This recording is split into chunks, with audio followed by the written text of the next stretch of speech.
Okay, go. There we go. Oh, perfect.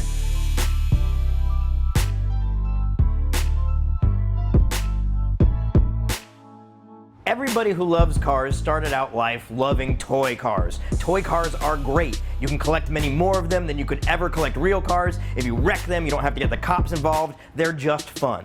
We're here in New York at the headquarters of Candylab Toys, where they make some of the most aesthetically pleasing and fascinating toy cars I've ever seen. So we're gonna see how they build them, how they design them, and what makes them so great. There we go. Now, Candylab's a little different from most toy car makers because Candylab has a very specific design aesthetic. They make toy cars that are closer to small works of sculpture than they are just toys. But the important thing is they have a really clear design ideal. They take the essence of what it means to be a particular car, and a very specific car usually, and they distill it down to its absolute essentials. The result is something that's clean and striking and really incredible, especially when you think that it's just a toy car. I'm not exactly sure what that line is that makes toy cars exactly art or not, but whatever that line is, Candylab clearly is blurring it. And I'm very excited to actually give a try and see if I can design one of my own. Okay, so guys, I was thinking about what would be good in your lineup, and I was thinking about what is an iconic vehicle that's kind of a simple, basic shapes, but it's the kind of thing that you could distill down and everybody will recognize it immediately. And I think this is something, I'm sure you've had requests for this before, but okay, here's what I'm thinking. And I think you need a bus, a VW style bus.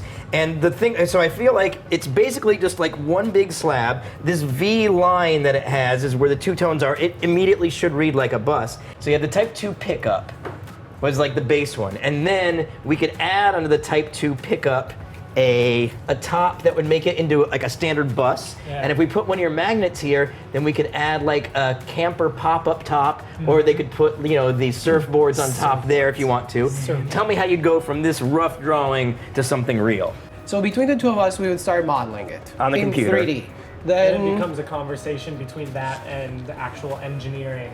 So a lot of it's going to come down to like simplifying cuts, simplifying shapes, and just making sure it's as simple to construct and assemble as possible. Yeah. Right. So are you guys going to try to do this? Yeah, we're going to try. Okay, so I'm back here at Candylab and I'm very excited because everybody's been working really hard to take my crude rough sketches and turn it into actual 3D on-screen models, and then after that, an actual 3D printed model. I'm looking at what KO has made here, and it's pretty exciting because it has the Candylab aesthetic of an old bus, or actually in this case it's a truck, because remember we have plans for how it'll become a bus or a van. I know you guys you've got a wall of old bus and truck pictures up there, and I wanna see them.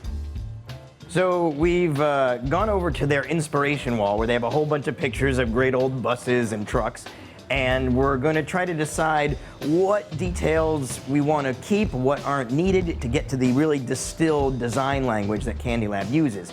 And you guys have been thinking about adding a little more as well.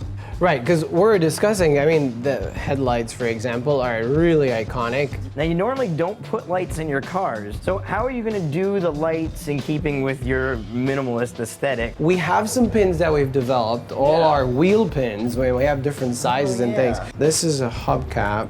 Right, those are very rounded, which is similar. Yeah, so this one kind of has a concave area and a rim. So in the language of the car, that remains to be a hubcap, and then because these have that concave area, you could almost feel that's the lens part. Yeah, that looks really good, actually. Yeah, because the way the light plays on it reminds me of how it does on an actual light. Right. Okay, so what about the wheels on the bus are very iconic with the big dome dog dish hubcap. So we're thinking of using the mini wheels for these trucks because the truck is actually a pretty small. Oh yeah. It's a pretty small truck. That looks really close. But then we have a problem with the relationship between the hubcaps and the lights now. So. Right, the hubcaps are way bigger. You can use the old hubcaps. We can use these like big pins. Look at that. Oh, that's perfect. Oh, there we go. So yeah, look at that. That's dead on. So yeah, so basically these are the hubcaps from the big wheels on the little wheels, and wow, that's perfect. That looks like you designed it that way from the start. Yeah, now we have a good relationship between the headlights as well. Oh, that's awesome. Okay, that's perfect. And that's just the right level of detail, and all of it sells the idea. Cool. Old VW bus. All right, that's exciting. Awesome. So as we speak, this 3D printer is making a physical model of the bus that we've designed, or I guess the truck that we've designed. So soon it'll be a physical thing. We can actually look at it and feel it, and these guys can decide how things will fit in and how the wheels look and all that good stuff. And I'm super excited to see this thing in reality. So once this part happens and we get the thing to look at in a couple of days, what's next? So we're gonna make a few more iterations, make sure that it's all good and fitting. That's gonna be basically our design sign-off. Then we turn that into actual technical drawings, engineering drawings. They get sent to our suppliers. And what length of time is that process from we've set it in 3D printed, agreed, this is the final one, to a physical product that's ready for sale?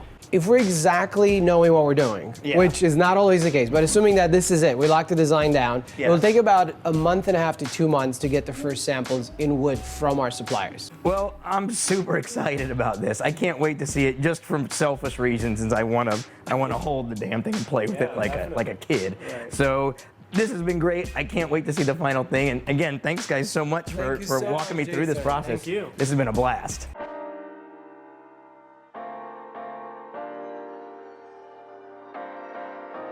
So I've got from Candylab Toys the bus that I had helped them design, the bus toy, and they've 3D printed it, and I'm gonna finally see what the actual object is like, so I'm quite excited.